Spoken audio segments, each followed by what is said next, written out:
What would happen if Luffy was set to be executed like Ace? Breaking news. Strafut Luffy's execution. Monkey D. Luffy, a man worth 300 million belly, was just turned into the world government by none other than Marshal D. Teach. Monkey D. Luffy, aka Straw Hat Luffy, was turned in by Marshal D. Teach in exchange for a position as warlord. Straw Hat Luffy's execution will be held early next month at Marineford and will be broadcasted to Sabayati Archipelago for all to see. Monkey D. Luffy was captured on Sabayati Archipelago a few days ago after he and his crew split up for unknown reasons. The whereabouts of his crew are unknown, but the Marines do not expect them to interfere. Straw Hat Luffy is currently being held in Impel Down. More information will be revealed as time draws near, so stay alert for any new issue of our newspaper. The news of Luffy's capture was spread far and wide. Most people rejoiced, but certain people were in a whirlwind of emotion. Every normal person in the world. Hey, did you read the news? No. Did something happen? It's said that Straw Hat Luffy was captured and is going to be executed. What? No way. That's great news. This means that there's one less dangerous pirate on the loose. This calls for a celebration. Rejoice. Windmill Village, East Blue. Makino. The villagers shouted as they saw the green-haired bartender fall to her knees clutching the newspaper tightly in her hands. The news had just reached Luffy's village, and saying that they were heartbroken the understatement of the century. But the most affected was probably Makino, since she was practically the kid's mother. Everyone remembered the sweet boy who had left just a few months prior. They didn't think that he would end up in a situation like this. They were all feeling mixed emotions. On one side, Luffy was the sweetest boy you'd ever meet and they all cared for him, but on the other hand Luffy is still a dangerous pirate and they were good citizens of the world government. You could practically cut the tension in the air with a knife. Mount Corvo, East Blue, boss. You gotta see this. Dayton grumbled about how annoying everyone was as she got up and lazily walked towards the running and screaming Dogra, with Mogra at her side. Dayton yawned as Dogra neared, not really paying attention to the horrified look on his face as he clutched the newspaper. Dayton looked irritated as she scratched her head. What is it? You made me wake up from my nap. Boss, it's terrible. Read the paper. Dogra was still screaming as he shoved the newspaper into Dayton's face. Dayton grabbed the paper and pulled it back, finally being able to see the front cover of the paper. Dayton screamed with her eyes popping out of her sockets. Kokoyashi Village, East Blue, Genzo, Nojiko. Did you guys read the newspaper? Said people looked up at the villagers. Is something wrong? Has something bad happened? Genzo questioned standing up, looking around for trouble. The villagers all nodded their heads vigorously in unison. One of the villagers held up the newspaper towards the two saying, "Just look at this." Nojiko grabbed the paper from the villager. She and Genzo opened it up to the first page. Oh my god, isn't this Nami's sea captain? Syrup Village, East Blue. Miss Kaya. Kaya let out a noise of surprise. Closing her medical book, she opened her window to see Ninjin, Tomonegi, and Piemon holding a newspaper and hanging off her tree. Ninjin ran to the edge of the tree and handed her a newspaper through the window. Looking a little worried, Kaya gently grabbed the newspaper from the nervous-looking child. Opening up to the first page. A gasping Kaya fell down onto her knees. Miss Kaya. The Barati, East Blue, Chef Zeph. You gotta look at the paper. Patty and Carne came running into the head chef's room screaming. Zeph was resting when he heard them screaming, so naturally he was annoyed. Damn brats. What do they want now? Silently irritated, Zeph stood up and opened the door. He was met with two panting faces. Patty caught his breath and handed the paper to Zeph. Grabbing the paper, Zeph sighed as he opened it up to the first page. Looking at something that Zeph hadn't been expecting, for the first time in a while, Zeph had experienced genuine shock. Well, I'll be damned. Sakura Kingdom, Grand Line. Dr. Kurha and Dalton were chilling in the castle up top of Drumlin. Both were sipping sake while reminiscing about their time with the Straw Hat crew and Chopper. Lately they have been feeling like something had went wrong, or that something bad had happened. During the uneventful talk, a villager who had been up at the castle ran to them screaming their head off. King Dalton. Dr. Kureha. It's horrible, look at the paper. Dr. Kurha brought the bottle down from her lips, letting it hang loosely in her hand. Eyes snapping to the villager, Dalton looked worried, imagining that someone like Blackbeard had shown up again. As the villager drew near, the two of them saw the newspaper gripped tightly in the man's hand as he flailed it around. As soon as the villager was right in front of them, he tripped and fell with the newspaper in his hand. The villager groaned as he lifted his head off the snow. His shaking hand held up the newspaper, as he gave a look to Dr. Correja and Dalton, silently telling them to look at it. Understanding his message, Dr. Correja grabbed the newspaper as Dalton stood next to her. Opening up to the first page, the sake bottle fell out of her hand and smashed into pieces next to the knocked-out villager. Water 7, Grand Line. Bro, did you hear? Hear what? Straw Hat Bro is going to be executed. What? No way, he can't, he's too strong. You saw what he did in Eni's lobby. I know that. I was there too, but the Marines are strong too. Do the boys at Galila know? I think they do. I just hope Big Bro Frankie is okay. The news of Luffy's execution has traveled far and wide. Every nook and cranny of all the oceans are buzzing with different emotions as time moves forwards. Most people want the execution to come faster, giving the possibility of interference a smaller chance. While others are either heartbroken, excited, or just don't care. Even though the majority of the world is celebrating, there are certain people that feel like destroying it as the newspapers fall in front of their eyes and the news of Luffy's execution settles into their minds. Nefertari Vivi Alabasta, Grand Line. Vivi-sama, calm down please. Nefertari Vivi could not stop pacing throughout her room as soon as she got the news. Her eyes clouded in worry and her lips bit until they bleed as she thought about a way to save the man she is indebted to. Think. Luffy-san did so much for you. He saved your kingdom and fought against a warlord for fuck's sake. What the hell are you doing, Vivi? You can't find even save a man who's done so much for you and you're the fucking princess of Alabasta. You should know that Vivi isn't normally like this. Cursing and beating herself up. But with some power at her fingertips and a man, who she very much respects, standing at death's door, she should be able to do at least something. The thoughts racing in her mind finally weighed on her as she felt the tears stream down her face. The guards standing at the door started panicking when they saw their princess crying. Luckily for the guards, the doors burst open revealing worried men. There stood the king and his loyalist subjects. Vivi-sama, are you okay? Igaram shouted, startling everyone. Vivi rubbed her eyes like a child and stared up at her father, Igaram, and Pell. Sniffling a bit, Vivi finally calmed down enough to speak but was still on the verge of crying. WWH, what are WEGG Ona do about Luffy-san? Ah, so you heard about him, the king said, displeased. Vivi looked towards her father with emotion-filled eyes. We have do something, father. Luffy-san fought a warlord and he did so much for us. We are the royal family, we have to help him. Yes, I know, the king said tiredly. The king had also wanted to save that boy, but he was thinking about what they could possibly do to fight an enemy like the world government. He racked his brain trying to find a solution, but he had nothing. Going up against the world government would surely ruin the entirety of Alabasta. The country would be left in ruins and it wouldn't be worth letting it fall after all the hardships Luffy and the others faced to save it. The king knew he was at a loss and couldn't help but feel the pang of regret and sadness as he looked back towards his beloved daughter. I'm very sorry, Vivi, we can't do anything, but oh how he wish he could. Akagami no Shanks, red-haired Shanks, location unknown. Shanks bit his lip as he contemplated his emotions. The sky he was currently sitting under was a reflection of his emotions. A dark gray flooding and signaling a storm, just like Shanks. He could feel it in the air and in his gut. The sickening feeling of anticipation. The sea was still, something that never happened. The crew seems to feel it too, the dark cloud just waiting to burst. And it did. Captain, boss, are you okay? Boss, what happened? Boss. The loud shouts of concern that filled the air signaled their presence to the animals of the island they were currently on, but Shanks couldn't care less. The newspaper in his hands was more important than some stupid animals. The reason for the red-haired pirates screaming was the fact that after getting a look at the most recent newspaper, Shanks' legs gave out under him. He couldn't believe it. Luffy, his Luffy, was captured and going to be executed.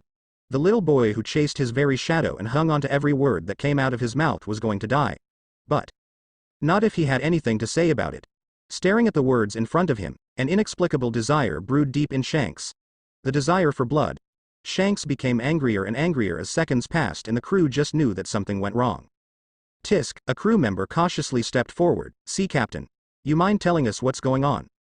Shanks' eyes remained on the paper, with no sign of movement. Then he spoke up. What's going on? He started out quietly, but his voice gradually grew louder as he spoke. You want to know what's going on? The crew flinched at their captain's harshness but had enough courage to meekly nod. A twisted smile fell upon his face. All right then, I'll tell you what's going on. Our kawaii little Luffy has been captured by the Marines and will be executed soon. Oi, can you hear that? It's the sound of hearts breaking. But Captain didn't stop there. Always the nice ones, huh? Luffy just can't stay out of trouble, can he? Damn kid could never sit still, attracted trouble everywhere he went even from a young age trying to stay brave through it all. But this time kid bit off more than he could chew. A bitter laugh followed the words. Ben Beckman frowned slightly after hearing that. His captain wasn't thinking with his head right now, so he would probably regret what he said later when he calmed down. Staring at his captain's back, he curiously spoke up. So what are y'all gonna do, Captain? Shanks' body tensed after hearing those words. What are they gonna do?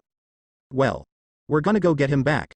Most of the crew nodded in agreement, but some had other things to say. What? Captain, are you sure you're not drunk? Did you think this through? You couldn't blame them though. The world government is one tough adversary. But, Shanks was also in Yonkou. He was pretty strong too. Finally that angry expression withered away and out came a beaming smile. Get ready, boys. We have an execution to stop Silver's Rayleigh Sabadi archipelago. Ray-san, what you gonna do about Monkey-chan? You can't let him die, can you? Shaki's voice broke through Rayleigh's train of thought as she stood there smoking a cigarette. The news of Luffy's execution had just reached Rayleigh and Shaki could see the man's emotion sprawled out on his face. She couldn't help that it piqued her interest. A slightly amused laugh broke out of Rayleigh. You know me so well. But you're right, he said, slowly getting more and more serious.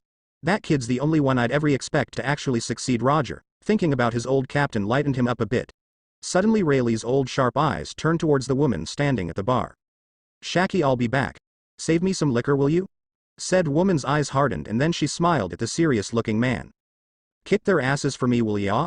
Monkey D. Dragon, Revolutionary Headquarters, Baltigo. A knock caught Dragon's attention from where he was sitting in his office. Clearing his throat, the man uttered a simple reply. Enter. A trusted subordinate of the revolutionary head came through the door looking very serious. Dragon immediately straightened after catching the man's expression. You look very distressed, my good man. Tell me what happened. Said man looked towards his leader and finally answered. I have just received some world-changing news, sir. It is said that famous rookie pirate, Straw Hat Luffy, was captured by Marshal D. Teach, and was handed to the world government for a position of warlord. The date of his execution is sometime this month. Out of all the news that Dragon could have heard, he had to hear that his only son is going to be executed. Surprisingly, a wild grin stretched on the man's face as he stared his subordinate in the eyes.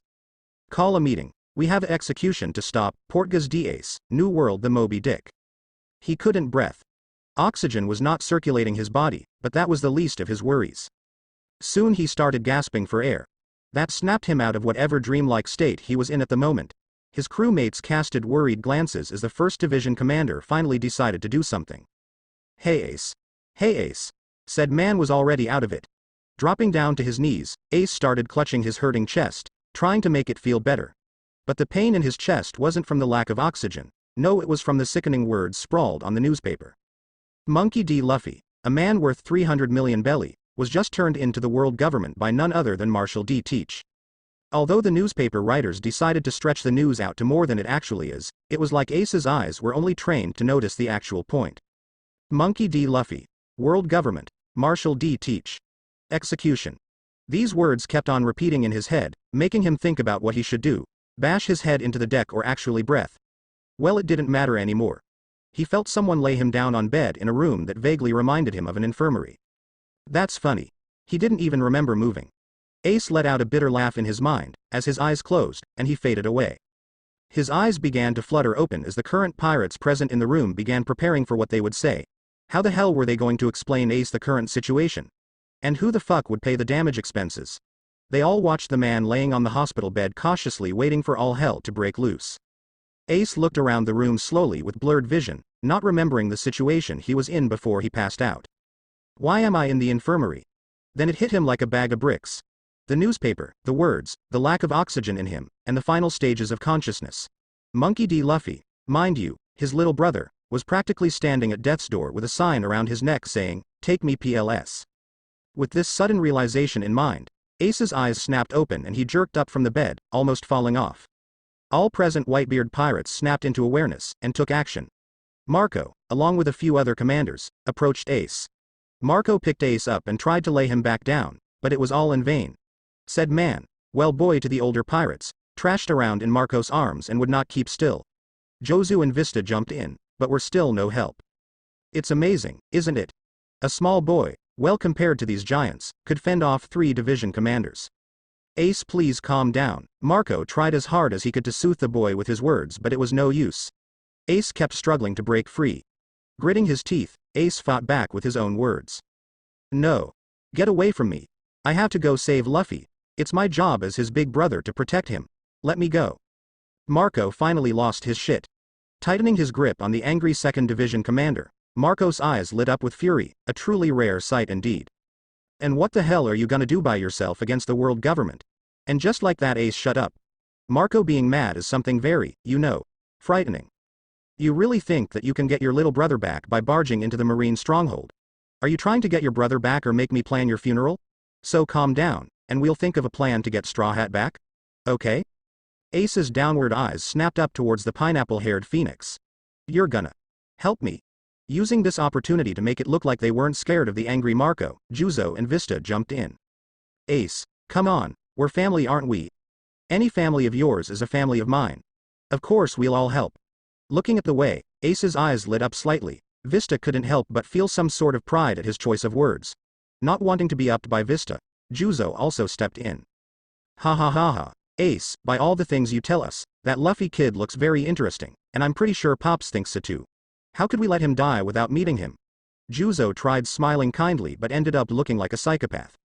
Marco let out a breath he didn't know he was holding and smiled. Okay. Now let's go to Pops and figure out what we're gonna do. We will suffer, but we will win, Ace. You have my word on that.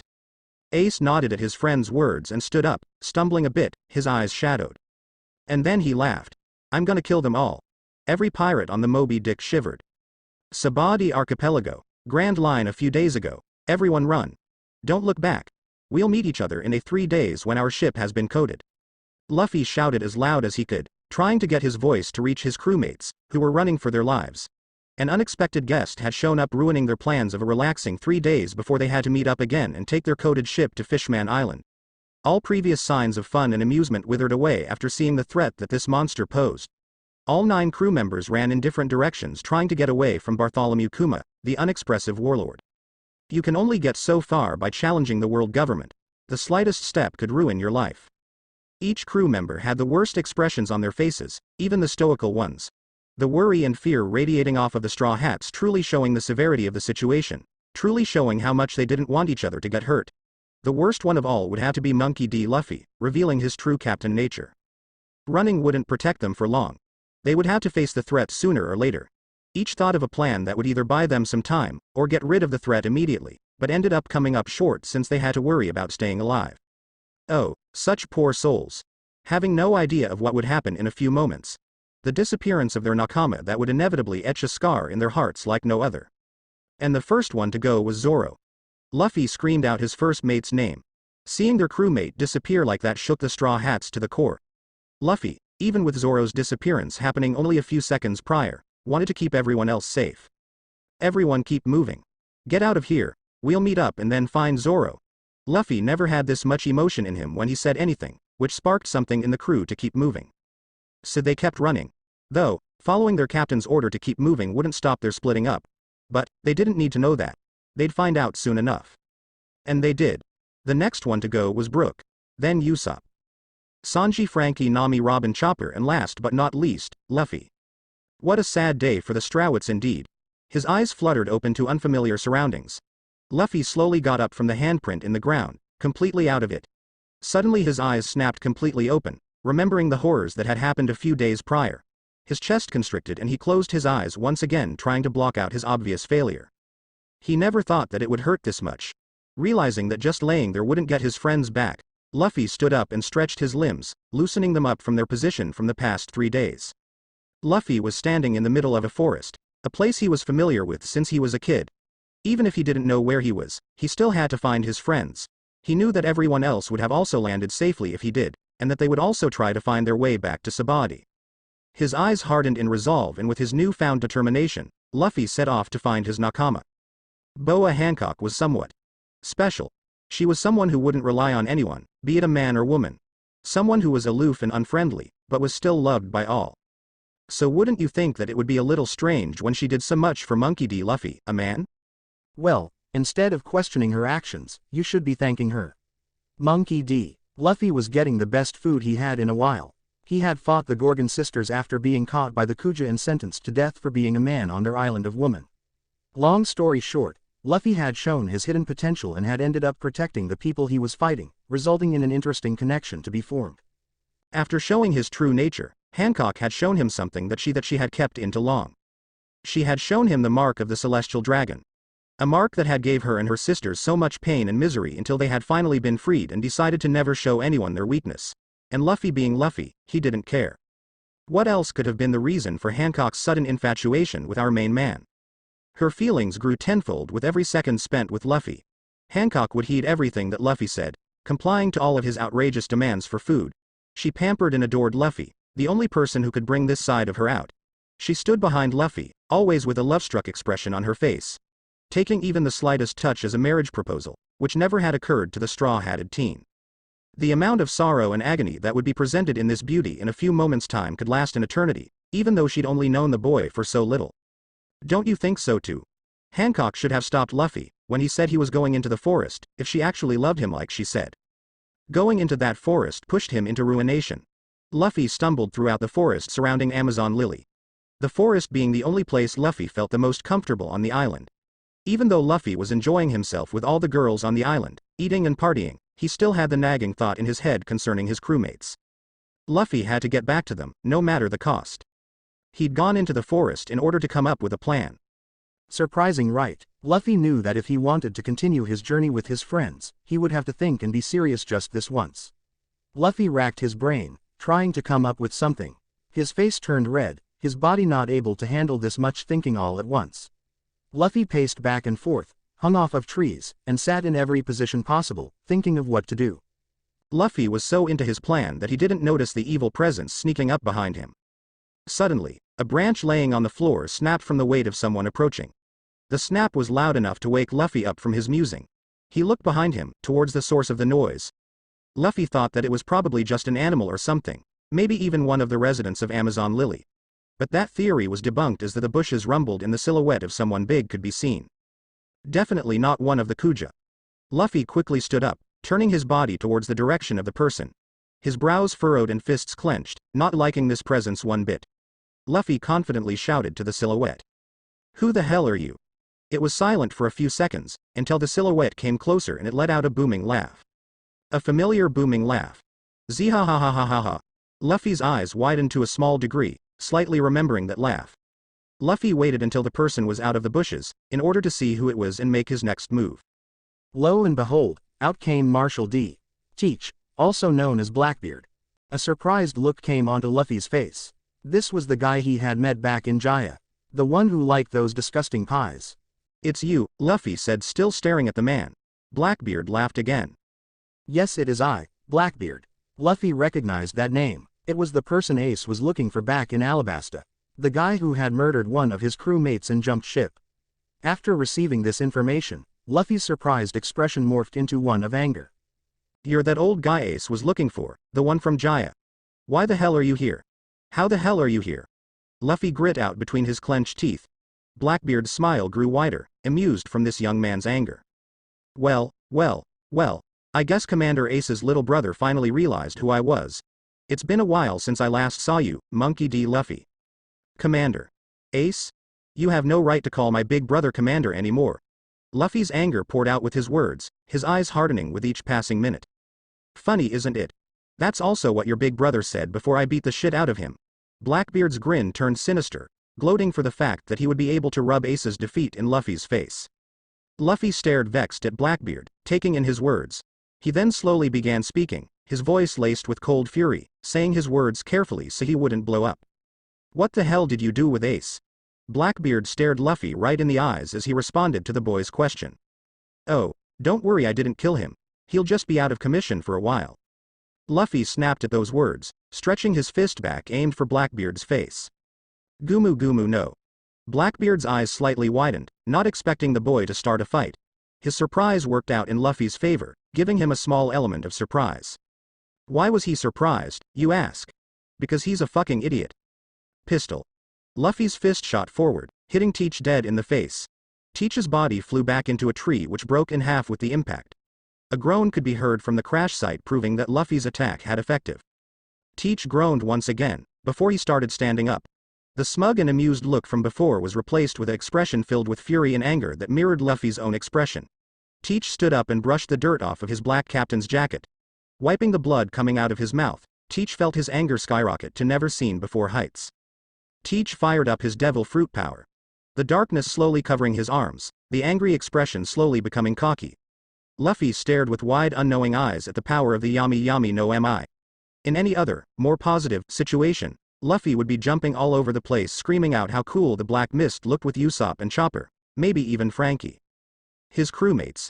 Thinking about his nakama put the determined look back in his eyes. Luffy's now fierce eyes were trained on the power in Teach's fingertips, just waiting for one of them to make the first move. The silence between the two, only filled with the sound of Teach's darkness spreading, put Luffy on edge. The surrounding trees and land that was once filled with the sound of nature, were as quiet as a grave. Something that never happened. Suddenly, the black smoke-like substance that caked Blackbeard's body started spreading on the ground, destroying anything and everything in its path. Luffy quickly moved out of the way when he saw the darkness coming closer to him. Luffy jumped from tree to tree or anywhere he could find a sliver of safety. Teach's face morphed into something you'd see in a slaughterhouse. Isn't it crazy how someone could lose control so quickly? What the hell are you doing, old man? You're ruining the jungle. Luffy screamed at Blackbeard, having enough with just running around. Blackbeard let out that same stupid laugh again, continuing to spread his power. He screamed right back to our young pirate, trying to provoke him even more. You and your brother are too similar. He had that same expression you do right now when I first showed the reason this fruit was worth killing a crewmate over. Blackbeard would have to face the wrath of Luffy for saying those words. Luffy used his rubber powers to jump into the air. He stretched his fist back once again, ready to give Blackbeard some hell. Gumu Gumu no Gatling, Luffy's fists rained down upon Teach, the afterimages making it look like Luffy had more hands than he actually did. Blackbeard grinned and started dodging the barrage of fists using his haki. A frustrated Luffy continued his Gatling even if he knew it was in vain. Suddenly, Blackbeard's fist shot out as grabbed onto one of Luffy's actual hands after searching through the afterimages. The hand that wasn't caught was quickly put back into its rightful position and Luffy was pulled towards Blackbeard. When Luffy was in the vicinity of Blackbeard's reach, Blackbeard's other hand latched onto Luffy's neck. Using the Yami Yami no Mi, its power cancelled out Luffy's as Blackbeard smashed Luffy head first into the ground. Hard. Blood splattered everywhere as Luffy let out a pain-filled gasp. The impact of Luffy's head, without his rubber nest, cracked the ground and left a crater. The small cloud of dust cleared away and Blackbeard was still holding onto Luffy's neck. He let go after a few seconds and took a step back, admiring his work of art.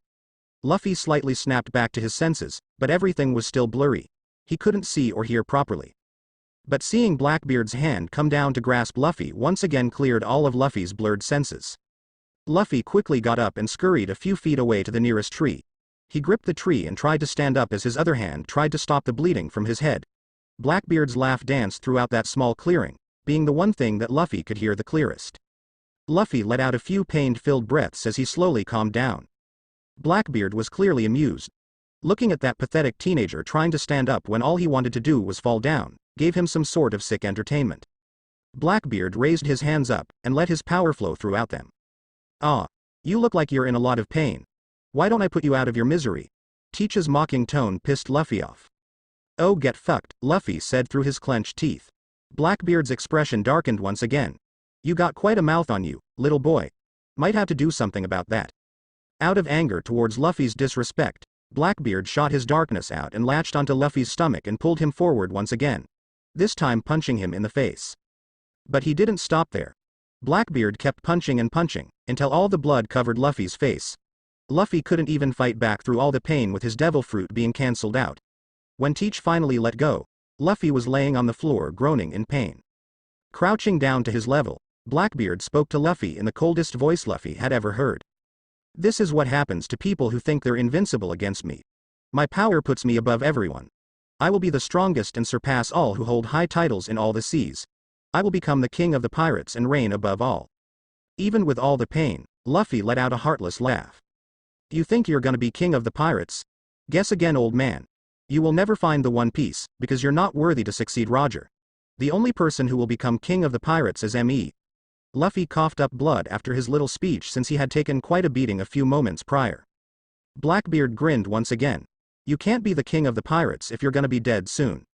And before Luffy had a chance to do anything, his power drained and he was put in sea stone handcuffs. Luffy's eyes widened in shock as he looked towards the grinning pirate. Sorry kid. But I need you in order to continue out my plan. No hard feelings, K. Without waiting for a response, Blackbeard raised his fist one last time and knocked out the boy with big dreams. Luffy went limp with the final thought of those who had supported him through everything. Sorry guys, but I'm going to die. Blackbeard slung the boy's body on his shoulder like a sack of potatoes, not caring about the injuries he had sustained. The boy would be the key to getting more powerful crew-wise. Handing a pirate who's caused so much trouble to the world government would surely result in a high position. One in which he would have a good amount of power, and access to things that would get him places. Blackbeard laughed, just thinking about all the things a high position in the world government could give to a pirate. Blackbeard looked towards the body on his shoulder with no remorse, even though a part of him didn't care at all for the boy and would have let him go in other circumstances. Mentally shrugging, Teach walked through the jungle back to his rusty ship, where his crewmates were waiting for him. The previously bored-looking pirates sprang back to life as soon as they saw their captain and the body on his shoulder. Their faces lit up cheerfully, excited at the thought of their next step. They were ready to take the world by storm. Monkey D. Luffy was currently in shackles, chained to the world government. His clothes stripped away along with his freedom. His body beaten black and blue, cuts littered across his torso and an inexpressible pain lingering in his aura. His shallow breathes were the only source of sound in his cage other than the other howling prisoners in level 6. Blackbeard and his crew had turned him in for the status of warlord. A life in exchange for power. Luffy would snort if it weren't for the pain that came with even the slightest movement. Luffy's thoughts were a mix of possible ways to kill Blackbeard and of his loved ones. His friends, Shanks, Ace, the villagers in Windmill Village, even Sabo and his Gramps. He didn't promise so many things and get into so much trouble, just for him to get executed. He had so much to live for, he wasn't even king of the pirates yet. But there wasn't anything he could do in this situation. All he could do was have faith in his loved ones to not go down with him. One thing that both Shanks and Whitebeard had in common was that they hated asking for help. The pride that came with being a man, a pirate, and an emperor was too strong and powerful to allow any sort of help in a fight. But despite their unwavering manliness in any other situation, this time they knew they didn't have a choice. No one was stupid enough to challenge the world government by themselves and expect to win, so the only thing left to do in order to save a special someone's life, was to ask for help. Everyone had pride in themselves and their crew, but having pride and sheer stupidity were somewhat different.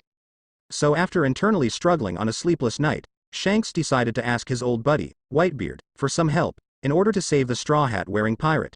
And even with the severity of the upcoming situation, everyone still managed to get pissed off with one unannounced meeting between red-haired Shanks and Whitebeard. The Moby Dick, somewhere in the New World, Captain. Red Hair's here asking for a meeting. The shout of a crewmate halted the deep discussion taking place on the Moby Dick. Whitebeard, Ace and all the other commanders were all bunched up around a table making plans to rescue the famed little brother of Portgas D. Ace. Everyone looked up from the sheets of paper spread out across the table towards the pirate that had suddenly barged in with big news. Whitebeard sighed out of frustration, not wanting to deal with the annoying brat when he had things to arrange. But despite his obvious dislike towards the situation, Whitebeard gave his okay for the red-haired brat to aboard his ship. Murmurs of confusion sounded from the commanders who had also heard the news, except Ace, who knew damn well why Shanks would be there. The other commanders were wondering why now, out of all times, did Shanks need to meet with them? Certainly, it had nothing to do with saving Luffy. They didn't think that those two would have any connection, considering their status as pirates. Whitebeard stood up and walked outside with his commanders following, still whispering among themselves. Whitebeard sat down in his huge chair in the center of the deck, with his crewmates settling themselves around him like a shield, ready to attack or defend at a moment's notice. The aura surrounding the pirates would be enough to scare an entire army. But no matter how menacing they looked, there could have been no amount of bloodlust circulating the air in order to deter red-haired Shanks from boarding that ship. And that was proven when the first signs of the Emperor's arrival appeared. The creaking footsteps, the sound of unconscious bodies hitting the deck, the splintering wood, and the strong bloodlust countering their own. Even with red-haired Shanks' presence causing so much trouble, their resolve hadn't weakened in the slightest. Soon, a silhouette could be seen of a man with a cloak swaying behind him. Everyone already knew who it was without having to look at the person directly. A few steps later the gleaming red hair and the wild grin appeared before the Whitebeard pirates. Marco suddenly got pissed off at seeing that stupid face of his. He became more pissed than he already was. "Yo Whitebeard," Shanks said with his hand raised in a slight wave and a closed-eye smile. Whitebeard only scoffed in response. Shanks looked up towards Whitebeard, his expression feigning shock. I thought we were drinking buddies and you treat me like this. You wound me, Whitebeard. Whitebeard wasn't in the mood to deal with such an annoying brat. He suddenly stood up and billowed out his thoughts. Cut the theatrics, will ya? I ain't in the mood to deal with your shit, brat. Now tell me what the hell you came here for. The only response he got from Shanks was his annoying laughter. Shanks shrugged his shoulders, his mocking expression still intact. Well, I guess you're right. I should just come out and say it. Whitebeard didn't like the tone of voice Shanks was using. It made him feel uneasy. Shanks' eyes didn't reveal anything, and that put Whitebeard at the edge of his seat. Shanks' amusement grew once he noticed Whitebeard's discomfort. The surrounding pirates were also growing curious and were anxiously waiting for an answer. Shanks let out a sigh and held his hands up in surrender towards the questioning glares being sent his way. I'm here because of a recent event. Something happened to someone I am an acquaintance with, and I know you assholes are gonna do something, so I decided to help out. The words lingered in the air after they broke the silence made by the Whitebeard pirates. Marco's eyes widened. You couldn't possibly be talking about Monkey D. Luffy, he exclaimed in surprise, voicing out the thoughts of his fellow crew members. The only response he got back was Shanks' amused expression. Why yes, I am. How did you possibly figure that out? Whitebeard stared into Shanks' dark eyes looking for any sign of him lying. He looked away sighing because he found no sign of dishonesty. What exactly did you have in mind? Shanks was having a hard time trying to hide his relief. He quickly composed himself internally and became serious. The Whitebeard pirates gulped and stared intently, not wanting to miss a word of what was going to be said. Shanks closed his eyes and took a deep breath in and let it out. His eyelids opened up, revealing his pitch-black iris. The air around him suddenly grew colder, sending shivers down everyone's spines. We break into Impel Down and try to break Luffy out of there. If that plan doesn't work, then we should have pirates waiting at Marineford to attack the Marines head-on. Whitebeard quickly stood up, his face showing disbelief. Did you really just suggest those two things? Whitebeard's booming voice echoed throughout the ship. Shanks' expression turned bored as he stared straight ahead. Why yes I did. Is there a problem? You're insane. You really think that it's a good idea to attack them like this? You sure have a death wish. Whitebeard's complaints fell on deaf ears as Shanks was already planning to do this.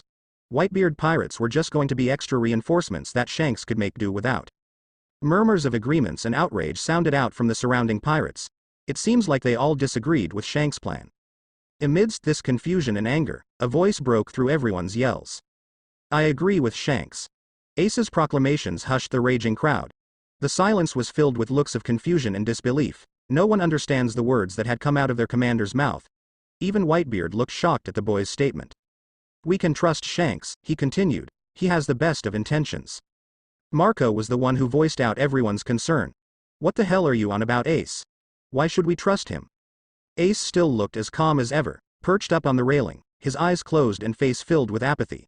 The Whitebeard pirates all stared at their comrade with questioning gazes, and Shanks looked as happy as ever. The boy's right. Why would I ever hurt cute little Luffy? Everyone ignored Shanks and continued to stare at Ace, who sighed and finally opened his eyes. He rubbed the back of his head and jumped off the railing to the middle of the crowd. The pirates were patiently waiting for the answers to their multiple questions. Shanks met Luffy. He knew my brother even before I did. The status of the pirates' feelings changed once again. Throughout the all in all 10 minutes Shanks was on board, the pirates have had their brain fried multiple times. The feelings after the most recent proclamation were of confusion and surprise once again. Whitebeard looked towards Shanks again, who gave him another eye smile.